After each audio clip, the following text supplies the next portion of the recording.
Después de la eliminación de la Liga Posadeña, se viene, como siempre, el pedido del hincha de Guaraní jugar al regional. Hola, sí, buenos días. Bueno, muchas gracias por la visita. Sí, la verdad que bueno, trajimos todos los chicos acá de la provincia, creo que es lo mejor que había en cada zona, ¿no? Bueno, vino Markovic, el arquero, bueno, todos saben que vino Yamil Cáceres también. Apostamos a un equipo zonal acá para ir viendo cómo se adaptaban a Guaraní. Vino Urunaga, Zarza, bueno, Nico Vallejo ya que estuvo, pero ahora volvió. La verdad que el técnico quiso ver Manu como manager y ayudante de todo lo que es ya la movida de Guaraní. Queríamos ver estos chicos, estos jugadores, cómo se adaptaban, como te decía recién, a la franja. Y bueno, lamentablemente nos tocó perder por penales contra Candelaria, siendo muy superiores, pero bueno, eso por ahí en este deporte de nada sirve, porque tuvimos las situaciones, tuvimos todo, pero quedamos afuera por penales. Y ahora ya esperando la invitación para el regional, la licencia deportiva esta. ¿Qué sabes de eso? ¿Se va a dar?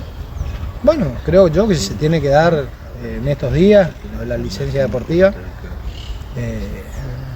Y bueno, ya ir pensando en armar el plantel que nos va a defender para tratar de lograr este tan ansiado ascenso al Federal A. Así que ahora, bueno, Cristian fue uno de los primeros que se acercó. Estábamos medio distanciados después que se fue, entonces valoro doblemente que se haya arrimado, que haya sido él el del mensaje para hablar. Y bueno, ahí lo ven, está entrenando, se puso a entrenar ayer a disposición de Duto, de John y de Polo. Entonces, la verdad que contento con esto, que se haya sido él el de la iniciativa de volver. Porque vino a arrancar con un jugador como Barinaga, ¿no? Claro, porque aparte de eso ya hay jugadores, viste, que al ver que viene Cristian ya me empezaron a escribir a mí o a Duto para ser parte del plantel. Entonces él causa ese revuelo en Guaraní donde todo chico, todo jugador quiere venir a ser parte de este nuevo proyecto. Ahora, Patricio, si hablamos de torneo regional, hablamos de un presupuesto que debe duplicar, triplicar el de la liga que se estaba jugando, la Liga Posadeña. Guaraní solo no puede. No, bueno, eso es lo que siempre yo le digo a la gente. Acá, desde que yo soy presidente, me venía a las 5 de la mañana a ver si pasaba un helicóptero y tiraba una bolsa de plata acá en la cancha, y eso nunca ocurrió. Siempre que se solventó el club fueron con fondos propios míos, te voy a decir, y algún aporte de alguna empresa, algo, pero bueno, como siempre digo, cada vez que costó 5 o 6 millones de pesos, contábamos con un 10% o un 15% del apoyo de empresas, que gracias a Dios teníamos también ese 15%, ¿no? Y el resto era plata propia. Entonces por ahí es lo que la gente que viene a la cancha sabe.